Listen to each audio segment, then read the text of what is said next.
Hi students, welcome back to Google Classroom Sri Gokulam Public School, Guruvayur. How are you children? Hope you all are fine over there. Today we will start a new chapter in history, that is Chapter 4 in the earliest cities.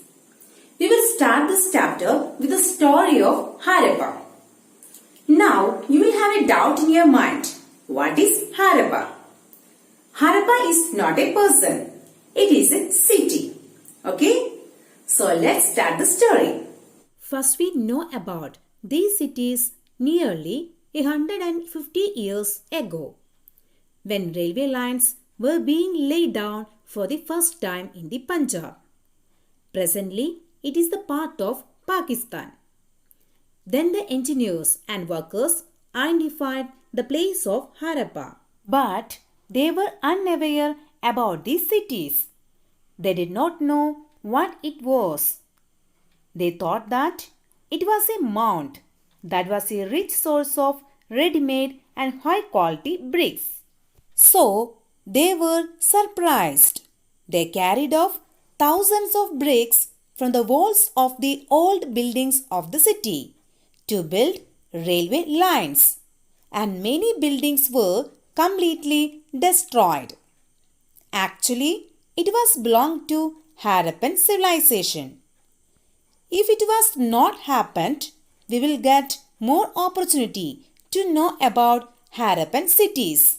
Then about 80 years ago, archaeologists rediscovered this site, and they realized that this was one of the oldest cities in the subcontinent.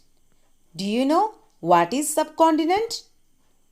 A large and distant section of a continent can be called a subcontinent.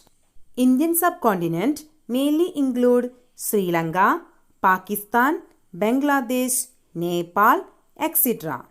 Thus, Harappa was the first city to be discovered. Then, other sites with similar buildings and things were found. Since Harappa was the first city, these other sites were also collectively called Harappan civilization. These cities developed about 4700 years ago. Children, do you know what are the cities involved in Harappan civilization? These cities include Harappa, Mohenjo-daro, Dholavira, Kalibangan, Lothal, etc. Where can we find these cities? These cities were found in the Punjab and Sindh in Pakistan, Gujarat, Rajasthan, Haryana and Punjab in India. From these cities, archaeologists have found a set of unique objects. Do you know what were they? They were red pottery painted with designs in black, stone weights, seals, special beads, copper tools and parallel-sided long stone blades. Now, let's discuss about the structure of cities. This is very important concept. From this, we can understand the progressive development of Harappan civilization.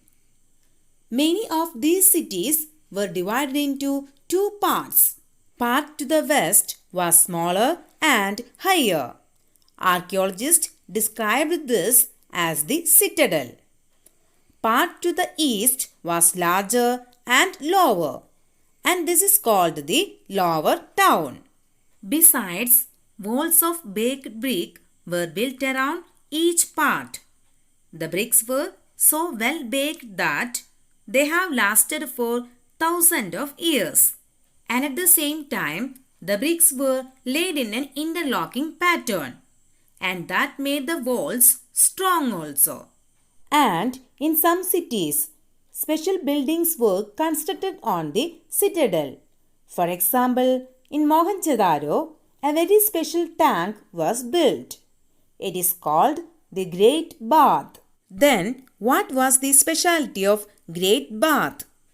This was lined with bricks, coated with plaster and made watertight with a layer of natural tar. There were steps leading down to it from two sides, while there were rooms on all sides. Water was probably brought in from a well and drained out after use. Perhaps important people took a dip in this tank on special occasions. And other cities such as Kalibangan and Lothal had fire altars, and it may be used for sacrifices. And some cities like Mohenjo-daro, Harappa and Lothal had elaborate store houses also. So these are some of the features of Harappan civilization. The rest of the features we will discuss in the next class. So students, I hope all of you understood the concept clearly. And please note that the related URLs, notes of the lesson and test paper are also attached along with the class. Make use of these available materials. Study well and attend the test paper without fail. That's all for today. Thank you.